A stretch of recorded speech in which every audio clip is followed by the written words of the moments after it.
Kita dapati maklumat kata ada budak jatuh umur sebulan kena tahap di dalam kawasan Setengno. Iaitu pada kali ini ada orang giceng kepada pihak Ban Pakdikและครอบครัว hak wilayah Jala.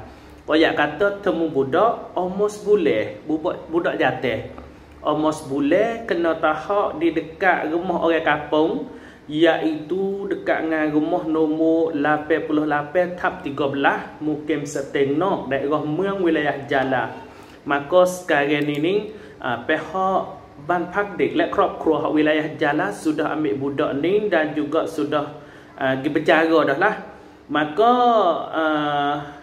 pihak Ban Pakdikและครอบครัวtu suruh istihar cari mak pak budak supaya pergi ambil anak kelik yang mana budak saat ni tu umur hanya sebulan saja, budak jatuh kena tahap di dalam kawasan Setengno. Maka kalaulah ada waris ataupun ibu bapa bagi adik ni nak pergi ambil kelik anak saat ni tu, bolehlah pergi ambil di Ban Pakdikและครอบครัว hak wilayah Jala, duduk di nombor rumah 62/62 Tenung Sukyang, Mukim Seteng, daerah Meng wilayah Jala. Nombor telefon 073 274 091 ataupun 1300.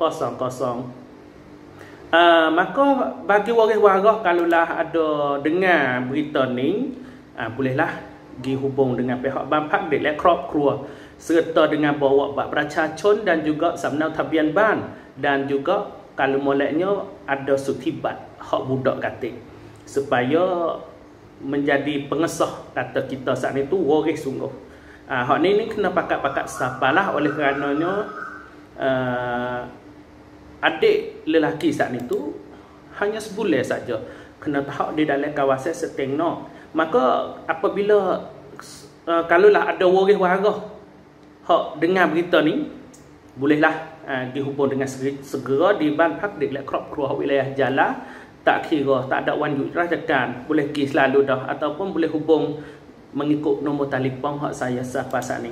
Nah, insya-Allah pakat sapa-sapalah berita supaya adik saat ni tu boleh temu dengan ibu bapa dan juga waris-waris hak adik yang sebenar. Sekadar ini saja. Assalamualaikum.